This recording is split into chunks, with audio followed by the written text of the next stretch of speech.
Now recording. We're live. All right. Good evening, everybody. This is the Loose Screws podcast, the loosest and screwiest Elite Dangerous podcast on the internet. This is episode number 231 for April 25th, 2024. 33010. 33010. Timing was just a little bit off there tonight.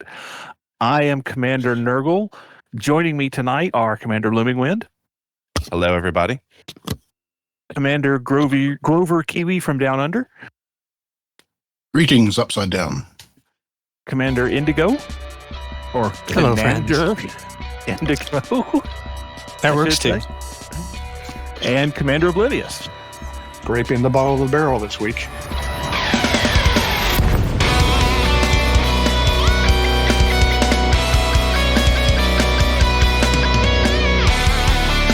Just because it's alphabetical order, it is what it is. All right. Because we have plenty of game-related things to talk about tonight, we're going to skip right ahead and get a squad update in. So, Commander Bloomingwind, if you can fill us in on what's going on.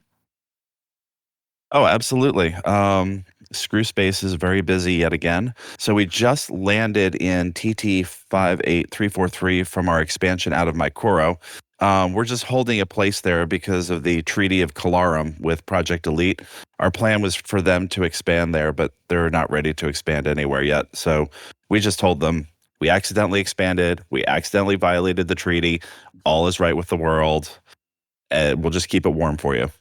We are currently expanding out of 6 Andromeda. Our current target is Uchagan, which kind of sucks, but we're trying to divert it to NLTT 52560, which is where we thought we were going, but somebody expanded just before we did. So we're just going to have to... so I'm going to have to... That happens.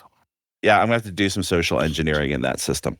The long talked about unstarted Kaupatak Expansion. That's our next one. And we're doing it as a favor to our friends, the Brothers of Terra Mater, because we love being in the same system with them. And then Konquering Kolyawa. Yes, we are losing our current election in Kolyawa 2-0.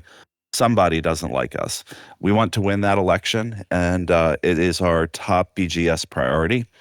There are wars of Grams, Xians, and Yenti. Thank you, Poon, for working the Xians War tonight. We really appreciate it. And then we want to put out our weekly reminder. Calarum is quarantined. Leave it alone. Let it burn. Let it fester. Let it rot. That's what it needs to do right now. And to expand on that, that's not just stay out of it because we don't want to touch it. It's stay out of it because there's actually a plan to try to make it better, and it involves not touching it. And if anybody really wants to know what that means, I'll be happy to explain it in person. But trust me, leaving it alone and letting it burn all the way down is actually the best course of action right now. All right. That sums up the squad update.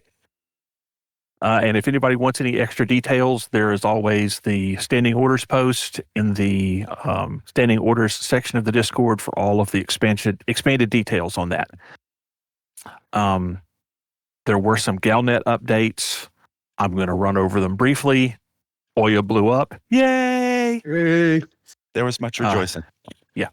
Ramta developed some shitty way to prevent the anti-Guardian field from destroying one Guardian module by making it worse, which is the summary for that. On the Thargoid war front, AXI has targeted Hadad next for termination. I understand there is quite a bit of work that needs to be done before we're ready to actually blow up Hadad. So keep an eye out for that and start working on their priorities if AX is your jam. So has anyone figured out how long it's going to take them to get to Well, let's see.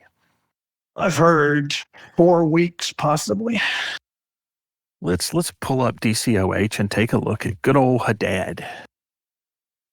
Hadad currently has 50 controlled systems. So, yeah, I'm going to go with probably a minimum of 3 weeks, probably more like 4, to get it to a point where it can be blapped. Blapped? Blapped. Sounds about right. Yep, technical term. All right, so they had a live stream this week, and they made some other announcements. So let's serve this one up first. They announced that the Python Mark II, along with some updates to the GameStore, is coming. It will be released for the general public on August 7th.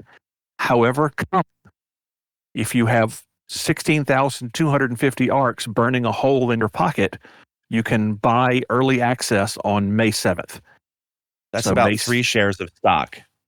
For everyone who knows. Of Frontier stocks, yeah. And so for people Today. who are doing the math, the difference between May 7th and August 7th is 3 months, 90 days. So if you want to plop down 3 shares and change of Frontier stock, you get a 90-day head start on a Mark II. Or one trimester.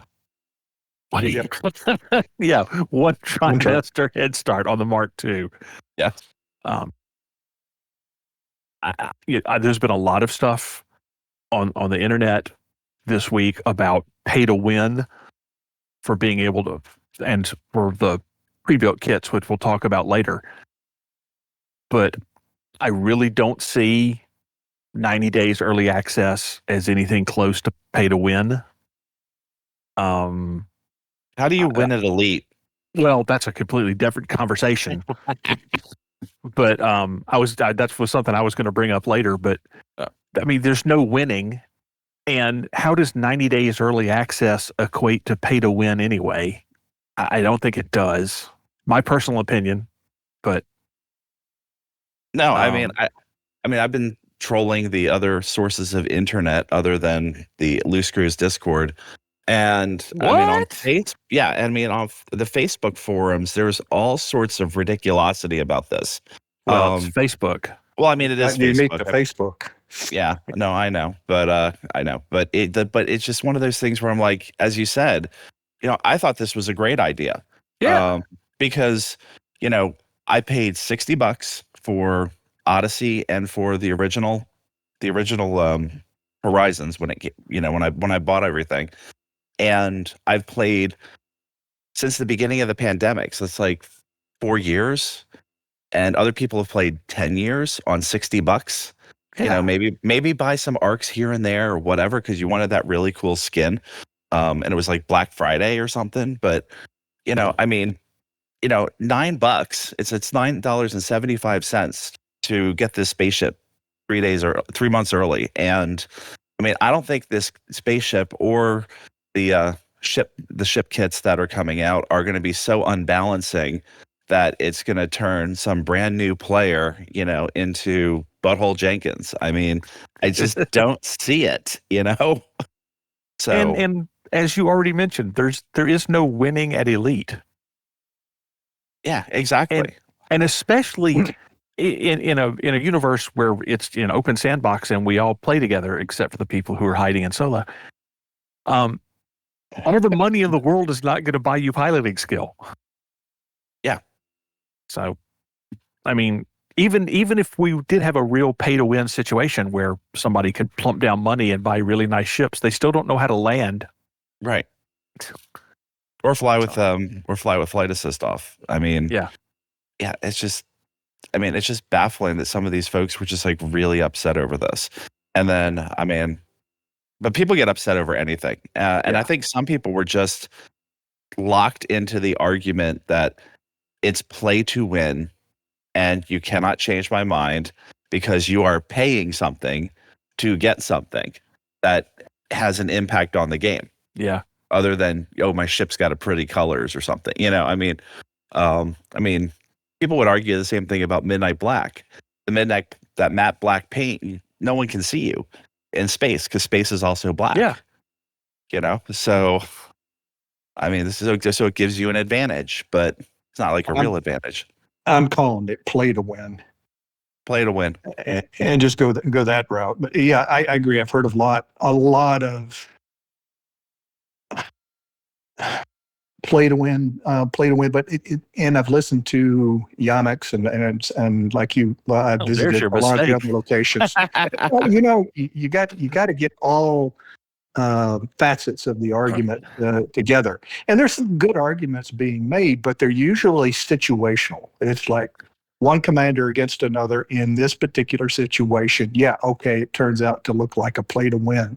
But in the overall spectrum, in this giant world that Elite is, no, it's not. It's not a pay to win. It's what it is. It's a means, I believe, for FDev to get some cash flow and survive, so they can keep this thing going. Yeah. And that's a good thing.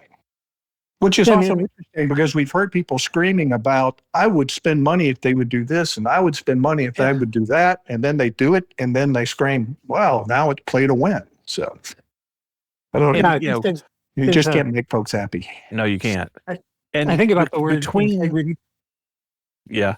With regard to FDev and the player base and just the way things have progressed over the years in Elite, and the fact that at almost every turn they've avoided the ways that game companies alienate people and make money simultaneously.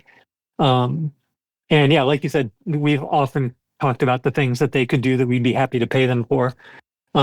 So I think it's encouraging that what they've done seems like about the mildest sort of foray into making more money on their game. And the fact that there are diehards in the player base who are dissatisfied even with that, if anything, is kind of a sign of the standard that the game has maintained so far. That as you see other games kind of getting destroyed by that sort of thing, 10 years in, Elite is still barely even trying to make money off of itself. The only company I can think of trying less to monetize their game is like Hello with No Man's Sky, but they're doing things like moving to Switch, which makes them a bunch of new money, which Frontier obviously isn't doing. So, it was inevitable that they would have to find some more ways to keep paying for this game that we love. So, Frontier I agree tried to do that with the consoles, right? But that blew up. So now they've got to try something different. It's interesting the way the release notes read and the way they talk about it. It sounds like it really is almost more like a rebuild of the in-game store from the ground up, to include things like being able to buy seasonal paints like Midnight Black and like the Stygian and all the other fancy ones year round, but then also the ship kits and maybe if the one-on-one competitive aspect of the game were more central to it, there might be some concern about getting an advantage. But if it's something anybody can buy 3 months later, and maybe in a year's time, if Power Play 2 takes off, there's something different about the direct competitive nature of gameplay in Elite. But right now, where there are people still flying Cobra Mark IVs that I can't buy, I'm not going to be particularly bothered if somebody who's got the time to explore the new ship a little bit before I get around to it. It's not going to be a big impact on my game. It's so hard to find actual other commanders flying in open anyway. It's not like you'll be swamped by a dozen morons flying Python Mark IIs with new guns nobody else can get, suddenly ruining your game. Right. And as a commander that does have a Cobra Mark IV, I see no problem with this. This is for me, it's a good way for Frontier to make some money without a huge amount of extra effort. So imagine if they put a bunch of effort into different skins for fleet carrier interiors and that may or may not sell. And so that money that they use to create that asset may go to 10% of players or something, or 10% of players might pick it up. And so that's their whole base for that particular asset. But here, they're creating it anyway, and it's and they're just allowing that early access that is a acceptable kind of practice in game development. Yeah, And I can't. It was either Commander Indigo or Oblivious who said a few minutes ago that they've found a way, like most other game companies, to the least bad way to both alienate some members of the player base and make money on their game. And I mean, that's really true, because the problem is for the past 10 years, they've only done one half of that, which is alienate the player base. Right. You know, yeah. Even if you have a yellow screen for the 3 months that they can't get a Python, as soon as that's over, it's over. Yeah. Anybody can get one, and everybody will already know what the clever metas are around this new ship. And it's only taken them 10 years to make some attempts to really monetize the game. And I'm going to use that as a segue to go to topic number 2, Jumpstart pre-built ship packs. Mm-hmm. So, wow. So yeah, this is what they announced. You could buy them with arcs. They come with upgraded and or unlocked modules, themed cosmetics. They'll be pigeonholed into certain types. I know they talked about a laser mining jumpstart and an AX Chieftain jumpstart. Then they said that the Python Mark II will also have some jumpstart packs when it's ready to go. This is another one that a lot of people have talked about, pay to win. They didn't say these were going to be engineered ships. I've got a really strong feeling that when they say upgraded modules, they mean it comes with A-rated modules instead of the standard C-rated. Have you not seen the specs for them yet? They released the specs for 2 of them. Did they? No, I haven't. Yeah, they're interesting. There are some engineered modules. Really? For the most part, it's just an appropriately kitted out ship. Hold on, let me get to the end of that. So in terms of the core modules, it is an appropriately kitted out ship. In terms of the specialized stuff, they're both wrong in a way that would give you a head start and also force you to do some of your own work to make them into the ships they're supposed to be. For instance, the laser miner has, among other things, a pulse wave analyzer, which doesn't do you any good if you're laser mining. Right. Likewise, the AX one comes with, probably had this, maybe it's even already in the show notes, but it's like AX multi-cannons and unlocked Gauss cannons and a Titan torpedo launcher. So you get runs at 30% heat. Over 30% exactly. heat. and it comes with a non-thermal vent laser, which is not going to do you any good at all either. So it's like in both cases, they get you some of the unlocked stuff. Oh, the minor one comes with those old Torval mining lasers, right? The CG ones. So yeah, it's weird. It's like you size close. You may not quite want. No, but for 2 size 1 mining, because I mean, all the T6 has is 2 size 1 hard points anyway. So you might as well have the long range Torval. I mean, what are they going to do? Give you like the mining lances? And then someone would have a stroke. Like just stroke out. My God. They give a problem. Because I mean, whoever's going to pledge Torval anyway. Exactly. But there are some treats in there though. Like you get the AX one, and I think you basically end up with a chieftain that's got G5 dirty drag thrusters. Yes, that's pretty cool. I mean, that's worth investing in, and something that comes with a genuine benefit in competitive terms. So you're not getting nothing for what you spend, but at the same time, anybody you're gonna be, you get the AX one and you decide to turn it into a PvP chieftain predator. Anybody who's gonna have a chance against you anyway is gonna have dirty drag thrusters. It's not like game breaking sorts of things, but there are definitely hours of gameplay and grind saved by the 2 kits that they've described so far. See, I don't know how I feel about engineered modules. Let me rephrase that. I know how I feel. Well, how do you feel? Tell us how you feel, Nerdle. I'm not a fan of any way of this type of purchase of engineered modules. The engineering grind, I think, is there for a reason. It is literally a game tutorial. Yeah, 'Cause I agree. No, In order to absolutely. unlock the engineers, you have to do a little bit of everything. And in the absence of actual in-game training, that's, I mean, a huge chunk of what I know about how to play the game came from having to do all the engineer stuff. Right. Yeah. No, and I don't believe that any of the pre-engineered modules include unlocks of the engineer. Oh, I would hope not. So presumably you would still have to do those things if you Yeah. wanted more than the one that you'd bought with your. Yeah, and with your, that and I definitely think makes each it one, I less think, bad. also just one, right? I don't think there's a lot of engineered stuff. I think it's like the miner might have like an engineered FSD, maybe like a G3. I should probably look it up and see what the actual. Yeah, if it's That's- like one engineered module that really It's basic- relieves.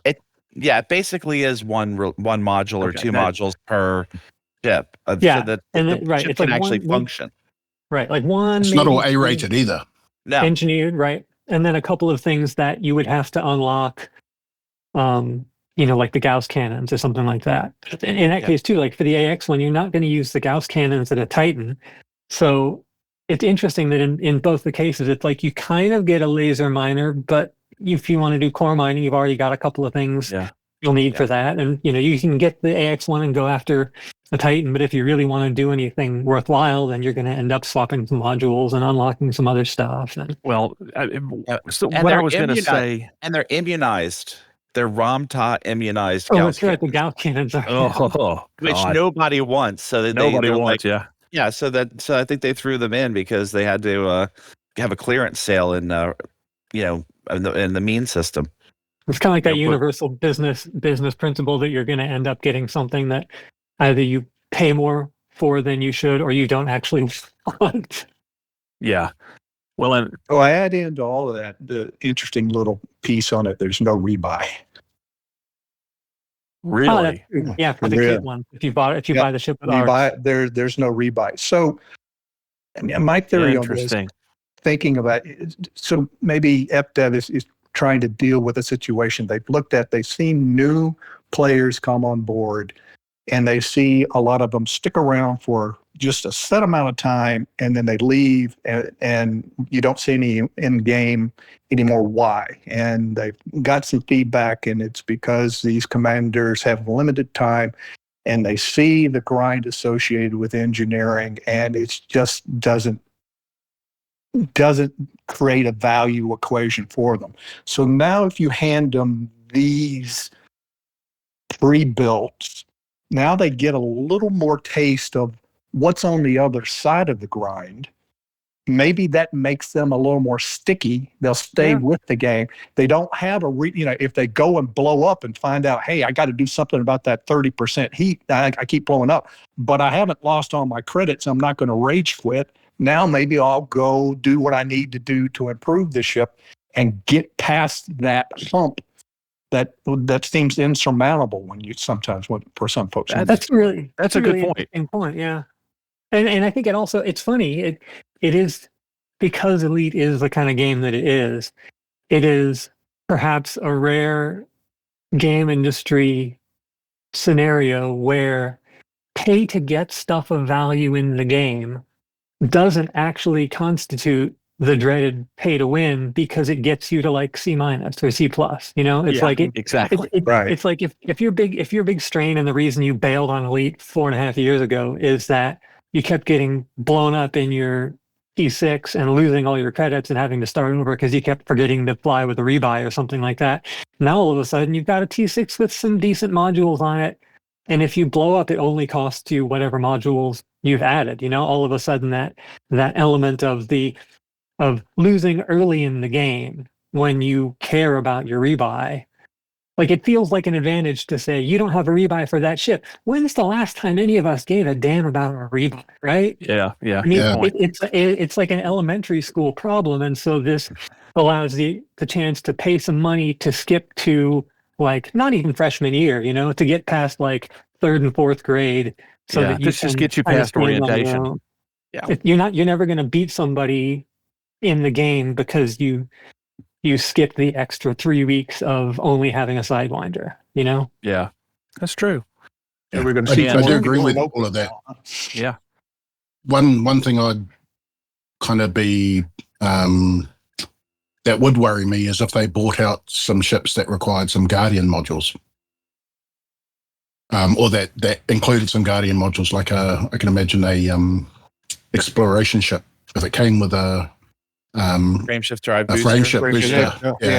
Yeah. Well, I mean, the AX one does, right? Those Gauss cannons are Guardian unlocks. Those are the Ram. Ram. Well, those right? are the Ram Tom modified ones. Right, but I mean, just to get them in the first place, don't you have to get? Well, but it comes with one Ramta crap modified one, and it doesn't give you the unlock. So Right. And like both of those ships, they'll do what they're set up to do. They won't do it particularly well, but they'll do it. And I think that's kind of what they were looking for. Because there's no way I would build a laser mining ship that looked. And I am a miner. There's no way I would build one anything like that ship. But that ship will get you laser mining, and you can learn how to do it in it. So. Yep. And you could build a decent one on top of it if you. I would argue that you're never going to build a decent one. I would argue you're never going to build a decent laser miner on a T6. But you can improve that one. Yeah. And it's a stepping stone to a T7. It's hopefully it's a stepping stone to a Python. I wonder if you could sell it for 0. If there's no rebuy, there's no sell value. If there's no revalue, yeah. Because I have a few free ships. I mean, I have a couple of free. I have from CGs. Yeah, CGs. My Vulture is a 0 rebuy.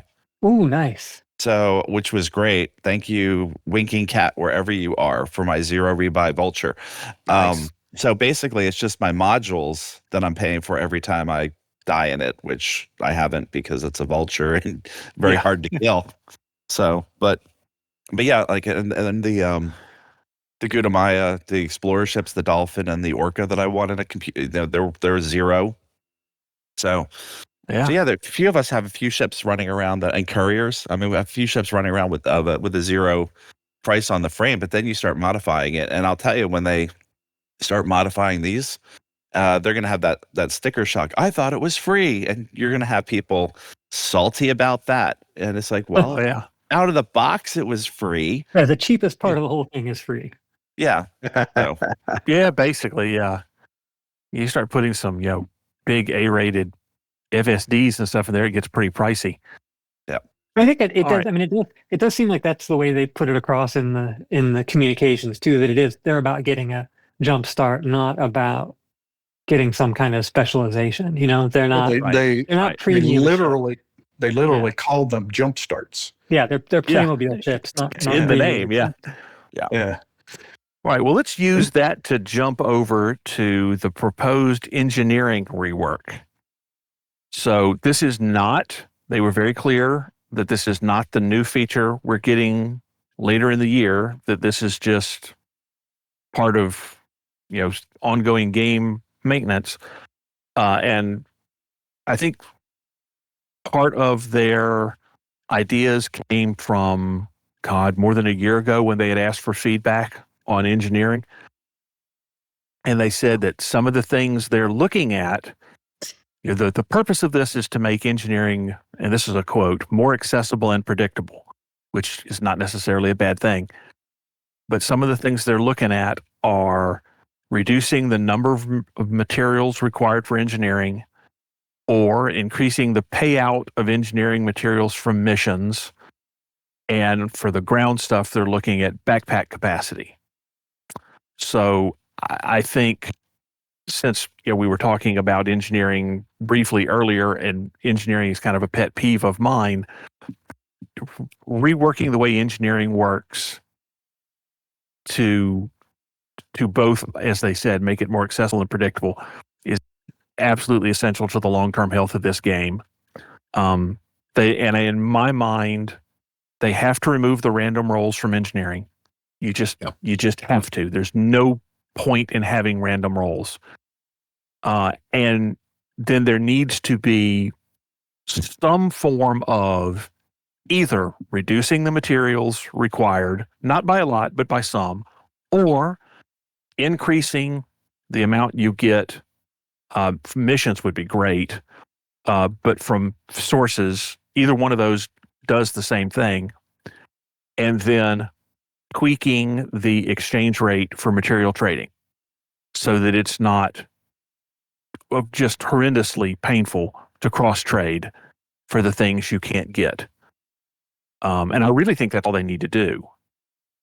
First two bullets where they talk about reducing the material requirements for engineering, which they could still leave the random rolls in there, but instead of 68 of this particular material, you only need 3.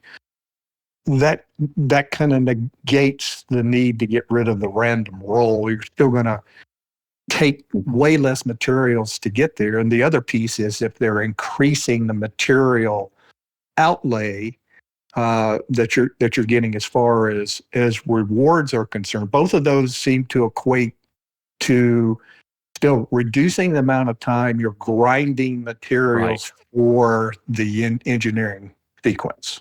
Right. Yeah, and in the description, they do also talk about making it more approachable and predictable. And the use of that last word really, I mean, I'd be stunned if they didn't, if by predictable they meant getting rid of the RNG for the chip engineering. Because it's, I mean, it's such a weird, it's just a leftover of that point where you could get different results from engineering. You know, Right. Yeah. Having it work the way it does now is kind of a weird, silly leftover thing, and it's the one thing in the whole system that isn't really predictable. So hopefully that's. I think if they standardize the roles, make it, because I mean, that would be great. Because I mean, you know, there are times where my G5 I roll 7, and there are times where I roll 11. Yeah. And so it's hard for me to predict how much in the way of G5 level mats I need. Yeah, and it would be nice to kind of fix the material trader a little bit. But as far as rewards and whatnot, all they really need to do is add raw materials as something you could earn as a reward. Because honestly, just playing the game between, you know, biotech conductors and, you know, basically killing everything in space, I get almost every manufactured material. I scan enough stuff that, you know, I have plenty of data, you know, and I'm never short on data. It's the damn raw materials that it's like, crap, I got to go out to the shards and spend an entire weekend out in the shards, you know, once or twice a year, which again is only once or twice a year, but all they need to do is throw raw materials as a reward for missions and things like that. And it fixes it. It honest to God That'd be will. nice. I agree. But I don't see the point in standardizing roles. I just want to get rid of them. I want to be able to go to an engineer and say, but well, here's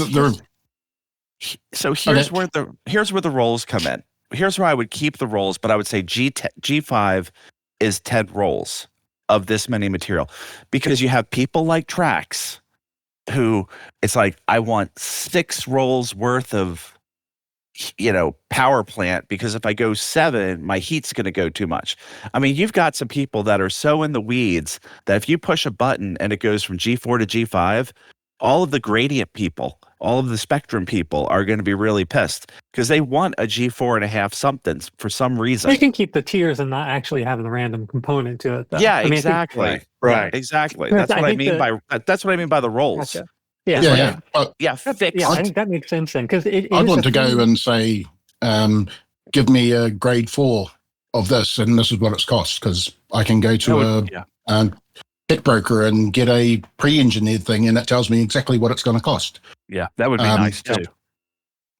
It's an interesting little nuanced corner of that kind of junction of game design and behavioral economics that leads to some bad feelings where they just don't make any sense, because you know, a lot of the time the difference between the last 2 or 3 rolls before you get to G5 is nothing, right? You might get an extra 50 meters of range out of 6 kilometers. You know, it makes and it takes so long. Except your completeness. But if you end up 1 roll short, it could ruin your afternoon, right? And then to make matters worse, you realize that you have to go to the traders and cash in 6 of something that it took you a long time to get just to get one more thing for that roll. And so supporting nothing of real value in gameplay, right? There's no real compelling reason for either of those things to work exactly the way they do. And they just happen to line up in such a way that people get especially butthurt about things that have so little game impact and could be fixed in a way that makes people feel better without having any real impact on the game, right? It's not really going to change what people's ships are like. It'll just make people less pissed off about the last 20 minutes of the process. Exactly. Right. Yeah. Now, And- Grover, and- if I told you every time you push that damn button, you're getting an arc because you are, does that help? That it's like I have to push it 10 times, I get 10 arcs. That's like 0.6 of a cent American. I don't know what that's in Kiwi dollars. Engineering for arcs. Go. I mean, probably about $300 Oh, there you go. given now. Or how many shares? How many There's shares? just- Yeah. No, I go to an engineer and I've got blooming 5 multi-cannons that I want to upgrade. There goes my night. Yeah. It does take a little while pushing that button. It would be really nice to say, I just want to go ahead and max it. What's it going to cost me? Yeah. That Yeah. I would be And down just for to that. know, yeah, like to be able to look up on Idiocy Materials Helper and build your little wish list and say, okay, I'm going to go do these things, and I know I need this many of these materials, and then Right. discover that, oh wait, no, I have ended up too shy because of the stupid random numbers. Yeah. Everything else about it, except for that random number part, I think makes perfect sense and works just fine. But Yeah. And FDev, if you're listening, can Yeah. you pepper a few more pharmaceutical isolators around the place? They don't exist. Thanks. Just Gotta come give do it I need a the day few. that they show up as Grover, mission rewards, just come do assassination missions with me. There are plenty of pharmaceutical isolators. Every time you kill an elite anaconda or every time you kill an elite Yeah. Corvette, Real good they drop chance. them. Yeah. Yeah. Real good chance for 'em. I will do that. And that's probably something we should do one night. Getting off topic here, we should probably do team up for wing assassination missions. Piranha assassination missions. Ooh, yeah. Ooh, I like And that. our adders. No, not in adders. Piranhas, yes. Adders, no. No adder death squad for the 3-man assassination team, all in grade 5 engineered anacondas. No, not in the adders. No. We did all right with the anacondas last night, didn't we? Oh, no, they were easy because they're slow. They were slow Yeah, and they were it's true. six of us. So. Yeah. It's sort of when you get like the medium ships that are fast and there's a bunch of them at once. That's kind of when it gets a little interesting. But It's a little hairy. Yeah. Although I will say, I have done my solo kill an elite anaconda in my piranha. All 25 minutes of that fight, I think I went through its shield like 7 times before I got the shield generator down. And I'm happy to be able to say I did it. I never want to do it again. yeah, I've done a few in my vulture, but it's a vulture. It's not a true piranha. So Yeah, that's not a piranha. That's a that's a much bigger fish. it's a barracuda. It's a barracuda. There you go. All right. So the last big topic of One of thing the real quick, just before we move away from engineering, I went back and double checked, and the only engineered module in either of those jumpstart kits is the thrusters on the AX version. oh, cool. that's right. You get the Gauss cannons, which means you don't have to get those unlocked from the Guardian Tech Broker, and then you get the modified mining lasers, which means you don't have to get a permit unlock and then the Tech Broker recipe part. But the only engineered thing anywhere in those is the size 6 G5 dirty drag thrusters. And we know Lark Shadow's not going to get the AX Combat Jumpstart because it's got dirty drives instead of clean. Yeah. and that makes sense because the one thing you really need for AX combat is speed. Speed. Yep. So that does make sense. Even though it runs so damn hot, they're going to have no trouble targeting you. But I think the only thing anyone's going to kill with those things are scouts. probably, yeah. But it's going to give them a taste for more. Yeah.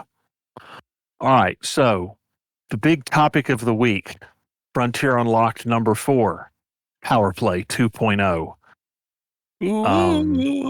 For the people that are curious, and they put the part of the stream that deals just with this on YouTube. It's 50 minutes long, so you don't have to go through the whole unlock stream to get to it.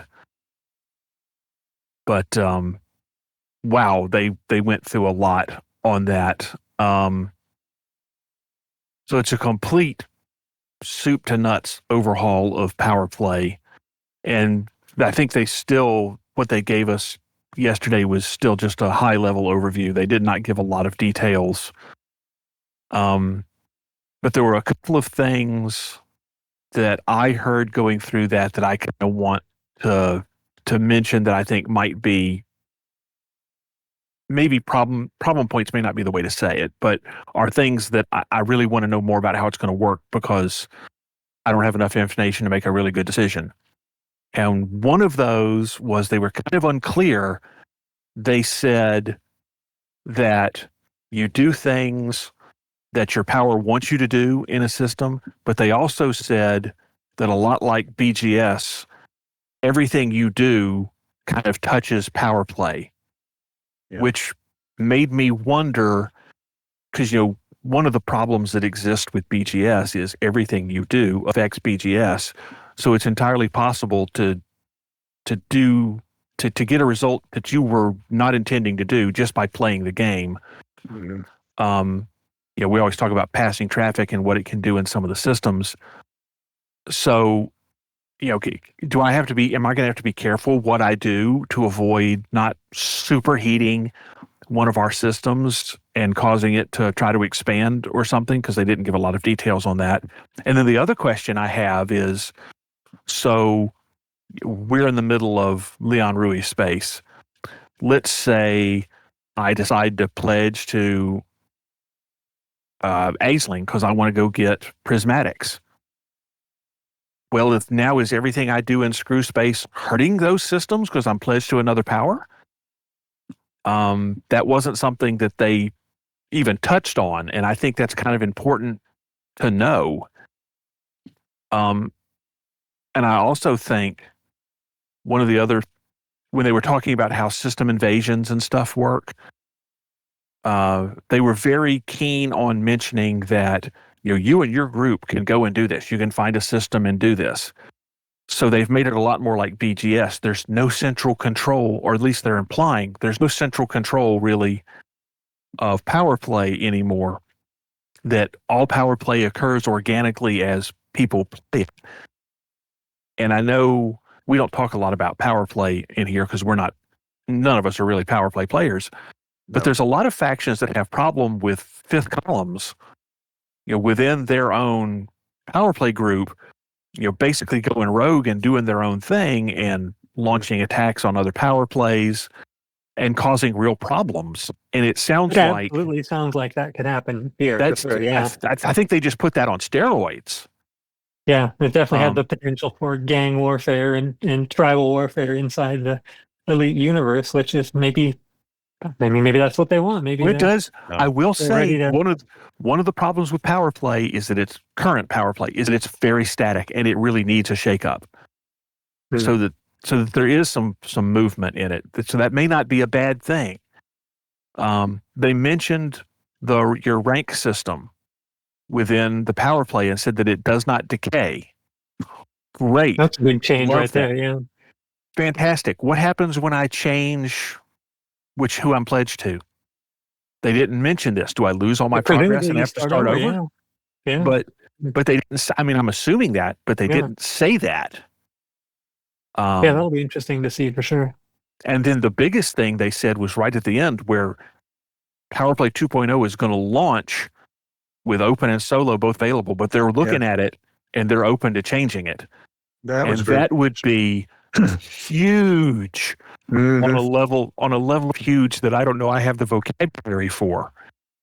If it got made even something remotely approaching open only, that would be. I would imagine they would pull that lever completely, but I can certainly picture them saying, you know what, do it in open, it's twice as effective, or it's 30% more effective, or it's I think like more that. likely 5 times more effective. Well, I think what they would do is they would say that in solo it's less effective. I don't think they would ever make. Yeah, for sure. Yeah, But either way, but It still, was yeah, also interesting how they couched that, though, that we're not ready to pull that lever yet because there's enough change between this version coming out yes, versus the old that you can't compare the two. So they Right. need to get it in place and see how the mechanics work. and I think that's a very good decision because they're not just making a tweak here. This is an A to Z change, and Mhm. yeah, I would want to sit back and see what happens first too.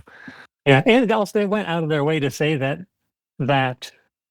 they're going to be led by what we as players want. I mean, that in and of itself is very different from the usual sort of radio silence mystery about what's going to happen. To say, you know what, we're making some changes and we're really proud of what it's going to be. We think you guys are going to like it, but we're not 100% sure what the impact on the game is going to be. So we'll look and see what happens and see how people engage with it and how people feel about it. And I'm all right with that. I think that's a perfectly responsible answer from a game developer. With the caveat that as long as they actually do that, Yeah. I think they do have a track record of shooting themselves in the foot in that regard. But yes, that's the way I would want them to approach it. I think it's going to be a lot of fun figuring it out. Oh, I do too. Yeah. One of the other big parts of their new plan involves the carrier groups that will show up in Stronghold systems. That it is clear that what they've been working on is essentially a new stage for set pieces for both NPC and player-on-player combat. That they've demonstrated that they can do large instances with lots of ships because of the Titans, and so now you're going to have 3 or 4 capital ships with a bunch of NPCs and PCs flying around as a potential arena for PvP combat or NPCs or just like you have the whatchamacallit, the not super ships, what am I trying to say? The big ships in systems. No, the NPC ships. Mega ships, thank you. That'll spawn scenarios, and then some of those you have to go and shut down the power relays or steal stuff from them. They're taking all of those mechanics and they're using them with these carrier groups. So these stronghold carrier groups are basically going to be some combination of CZ and an event instance that you can interact with. And I think this is a fabulous idea, especially the fact that you can make them retreat. As long as you don't spontaneously end up an enemy of the faction you're trying to fight for in one of those mega ship scenarios. Right. Yeah, that would be bad. They're so much fun, and then they go wrong, and it's terrible. And they go wrong so fast. They'll have that trick. Yeah, it's like, great, we're going to pull all this great stuff from the mega ship scenarios, and also they're all still broken. Sorry. Because I'll tell you, mega ship scenarios are some of my favorite parts of this game. But they are so buggy.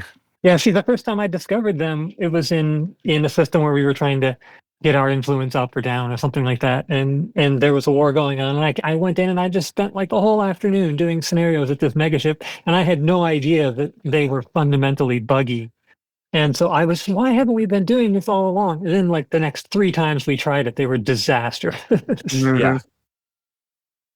If you maybe get through one and then they decide you're the enemy and you have to end up going to jail and it turns into a whole waste of time. But the potential is there for some really cool arena style set pieces. You come in and do some raids on things and I am really looking forward to the eventual Piranha Knight carrier group attack. There you go. I think that's going to be just a tremendous amount of fun, and I hope when this goes live, there are some near us. I'm sure there'll be one or two. Because I'm expecting that to be so much fun. That you should be able to expect to do genuine damage in, like if you're in a wing and you're in a system that nobody really cares about all that much, but it's got carriers because it's at the stronghold level, that you could probably in the course of a weekend do some serious genuine damage to the power you don't like in that system, Yeah. which is a very different kind of vibe than deliver 35,000 pamphlets from here, there, and maybe this dot will change color from yellow to blue. But that's where that question of open versus player group now starts to come in, because got the feeling in those scenarios you have some real PvP opportunities defending your carrier group. Right. If someone waltzes in there with a player group, you don't have that opportunity. So Yeah. Hopefully they so- can have a way to alert you, because I mean, it would be nice to know, like, I'm doing something else in game and someone flies into comma, where And they there's did like say a that carrier the last group live stream, they is said that there was going to be a lot more information about what's going on in Right. the system, right? Yeah. Yeah. Yeah. They Yeah. did say they wanted you to know what other people were doing. So I hope that will involve some indicator that something's under attack. And especially with these carrier groups, but this goes to power play at large, there has to be a way, if somebody is attacking in solo or private group, there has to be a way for us to counter that does not involve blowing them up. right. Because if we can't get to them, we can't blow them up. So there has to be another method to counter what they're doing. And they kind of hinted at that, but they really didn't go into it.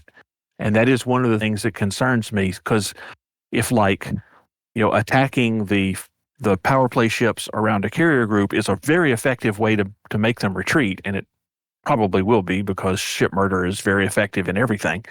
Mhm. Well, then I have to have something that's equally effective at countering that. Whatever that is, bringing in reinforcement pamphlets or trade or whatever, but I have to have some way to counter that, because if they're in a private group or in solo, I can't stop them. Right. And I don't have Yeah, that I mean, lever to pull. Yeah, I mean, it sounds like the other benefit or the other purpose of these stronghold carriers is that it'll be the spot you can go to do power play missions, right? So if that's your Right. concern, you can just go right there and pick up some missions of whatever your particular preference is and do them.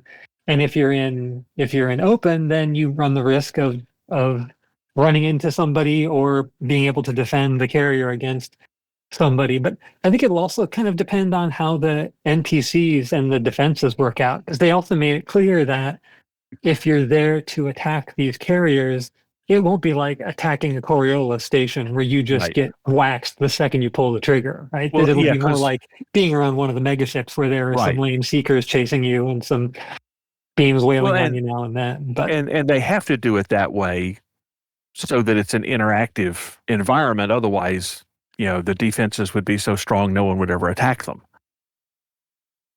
It has to be, there has to be some prospect of survival.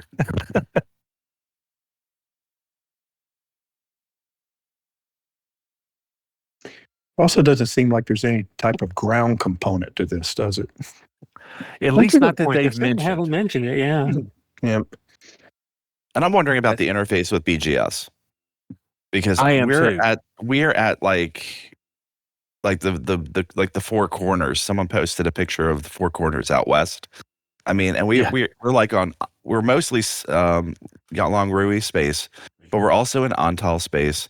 We're beginning to expand into Mahan space, and we're in a little bit of a Hudson space. Yeah. So With a smattering of Yuri Grom on top. yeah, we get a little bit of Yuri Grom just above us, and who've rebuffed a couple of our expansions in that direction. They didn't want us to be coming in because apparently communism and capitalism are incompatible systems. Yeah. Who knew? Who knew?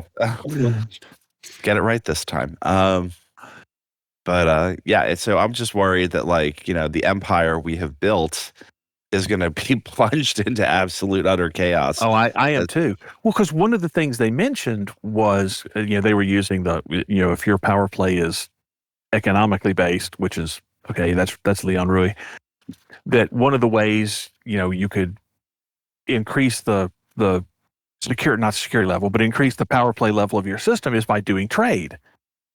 Great. That also affects BGS.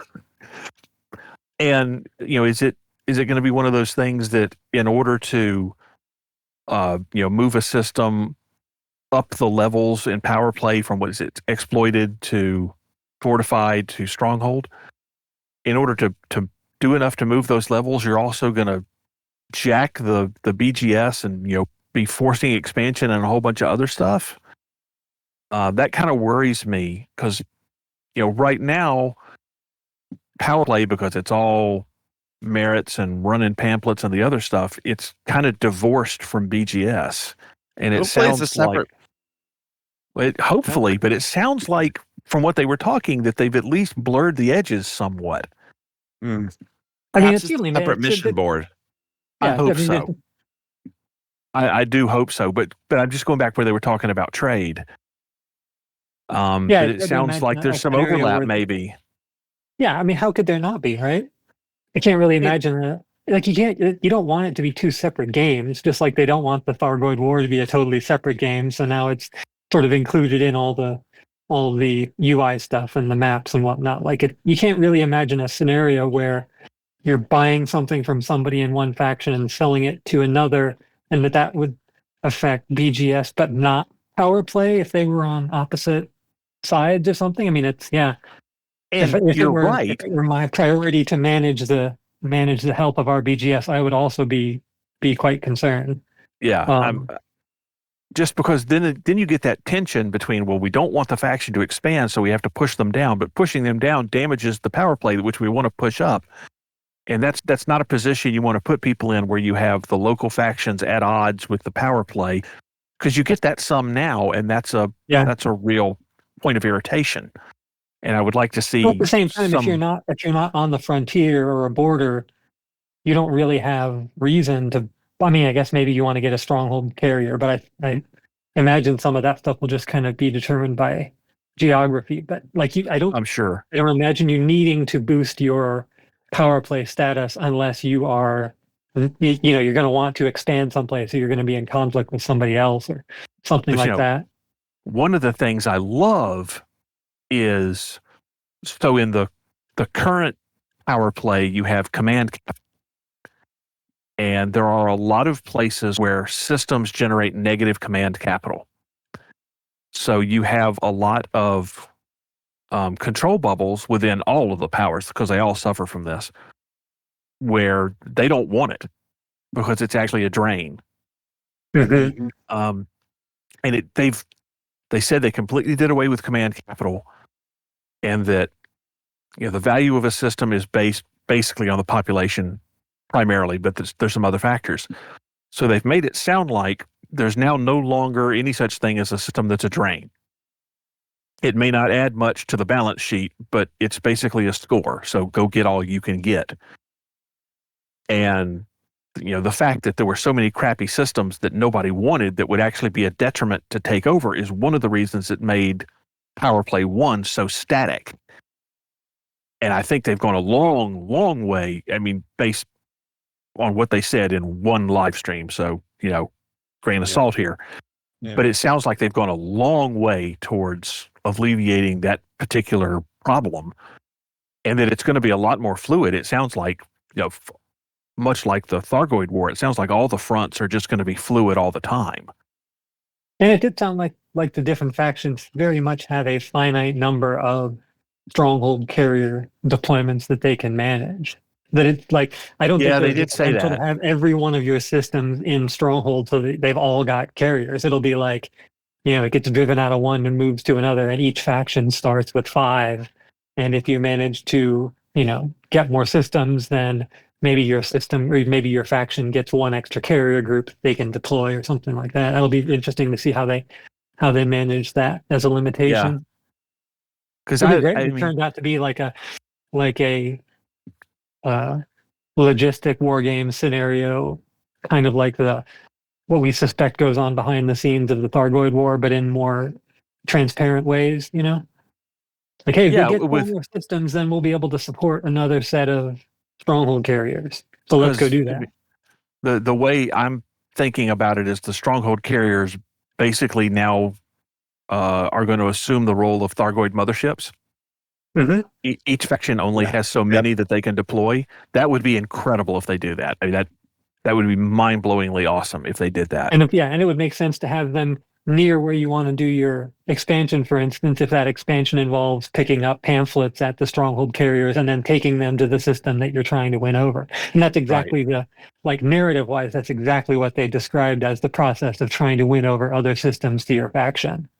That it was really sort of more about a communist combination of persuasion and force, but that these stronghold carriers are where you go to pick up the faction-specific propaganda or materials or commodities that you will then use to win over other systems to your side. And I'm really kind of curious because right now in Power Play 1.0, so you have control systems for Power Play, and each one of those has it's like a 15 light year radius that it can control systems in. And there's a limited number of systems it can control too. I forget what that number is. So, like Maikoro is the Leon Rui power play control system in our area of space, and a whole bunch of the systems that we're in are part of Maikoro's control bubble. But there's also a whole bunch of systems that are technically within range that are not controlled because Maikoro has hit its limit of controllable systems. Right. And it sounds like all of that is going away with Power Play 2.0.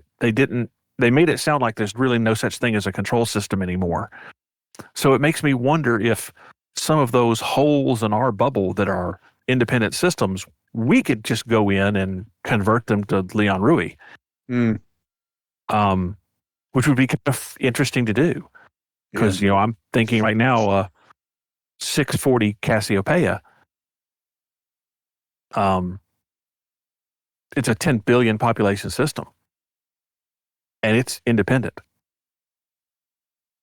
And if the value to the power play is based primarily on population, that's a lot of people. It's a 10 billion population system.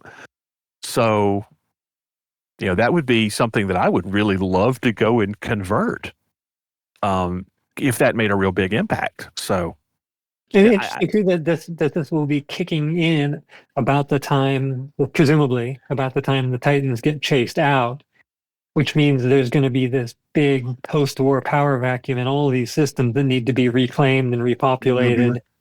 So clearly they're setting up for the potential for some direct conflict, but it's also going to take players and player groups time to figure out how this new thing works and what to do with it, Yeah.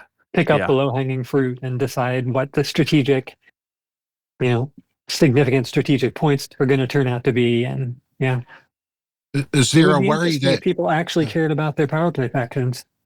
Yeah, give me a reason to care about it. I'm just wondering if is there a worry that a power's going to hit Calarum and all the servers will get shut down? Always a fear. No one wants it. It's got space herpes. Yeah. All right. Is there anything in the dev news we think we need to go back and touch on before we move to Community Corner? I'm going to take that as a no. It is interesting. Ooh, yes. Yeah. The Type 8.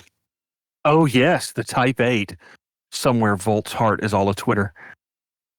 So he, Arf did mention dropped like a bomb on the way out the door. That was hilarious.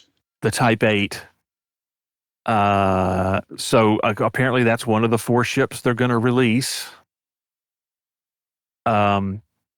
I called it for the record.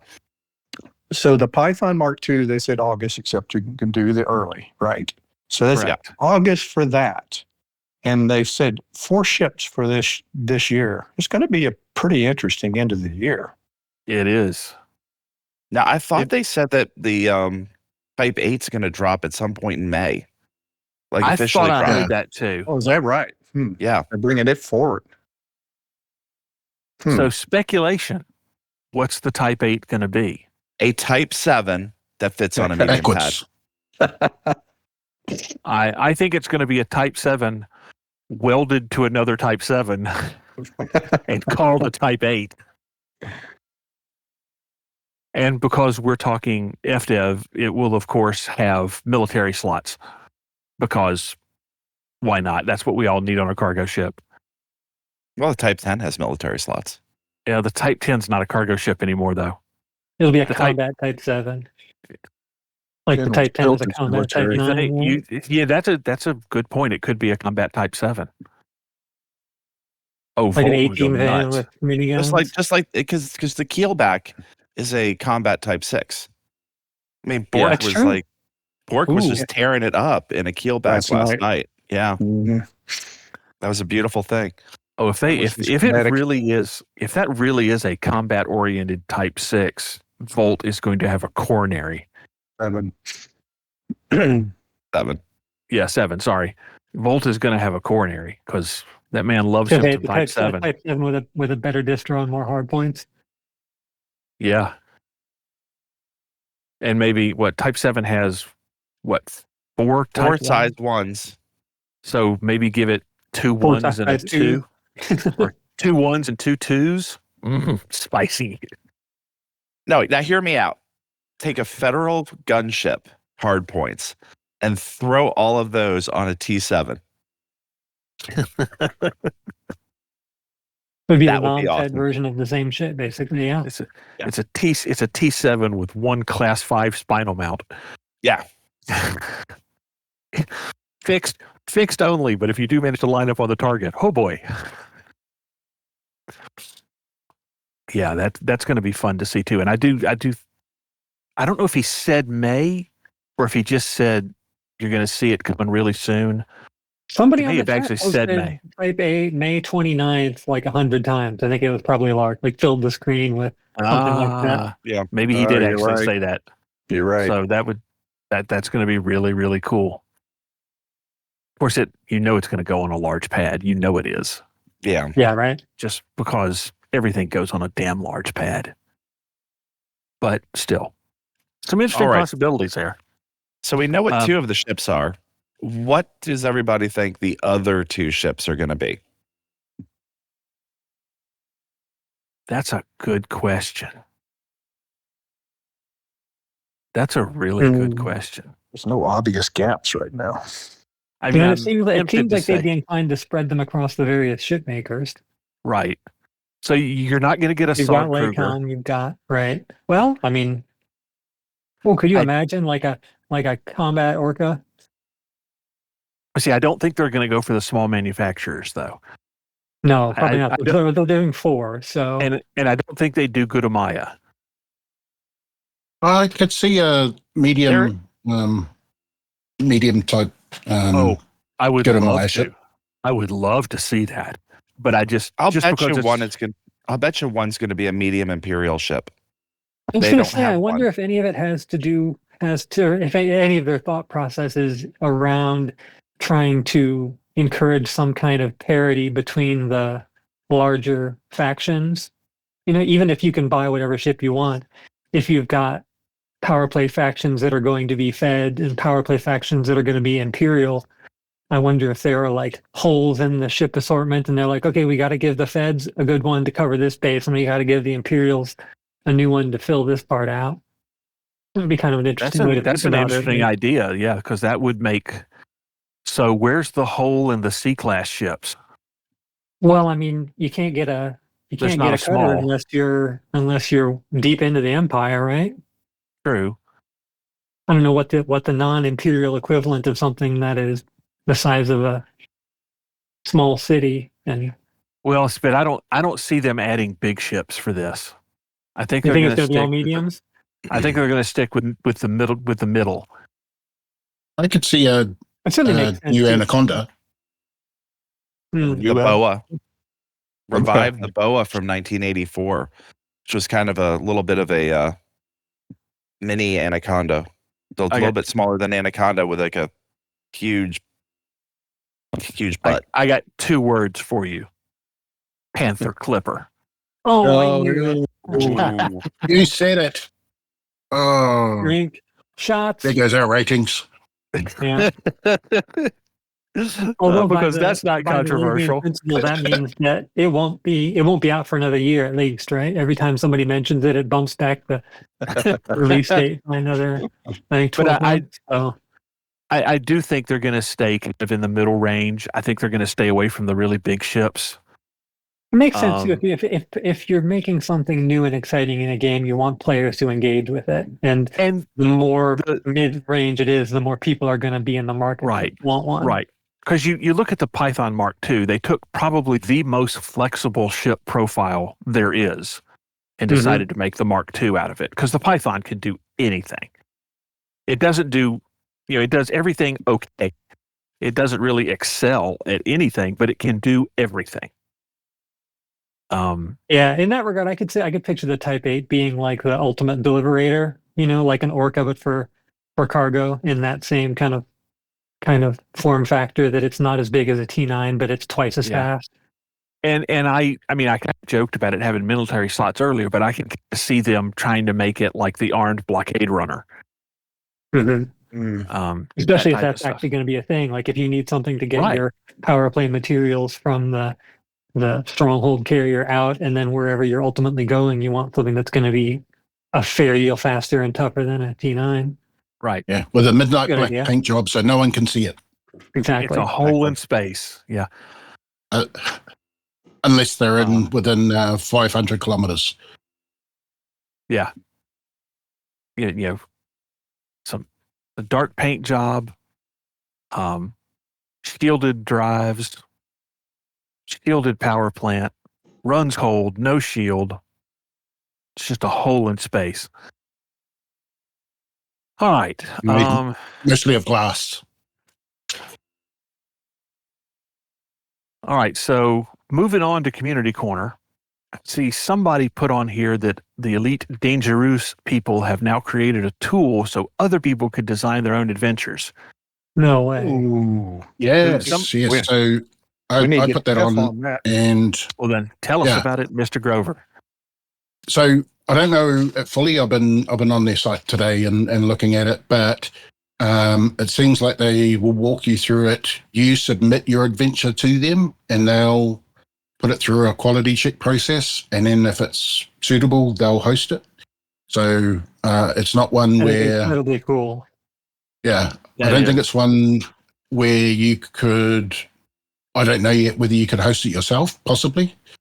But it opens up a huge amount of potential to our creative community to contribute to these awesome kind of missions. And I could see us, I'd be keen to contribute and do a welcome to Screw Space one. So for any new Screw Space members, you can run off and do a mission and learn a little bit about our sordid history and where all the bones are buried.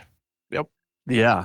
And that, if anybody who's listening who has not visited the Elite Dangerous, their French community, you need to go and check that out, because that's really awesome, and it's entirely fan generated, and they have put a spectacular amount of work into some of that, and it's just amazing. You need to go. It's such a great example of the thriftiness of Elite Dangerous too. We're talking about like reusing all these game mechanics they have in the Thargoid War and reusing the megaship scenarios.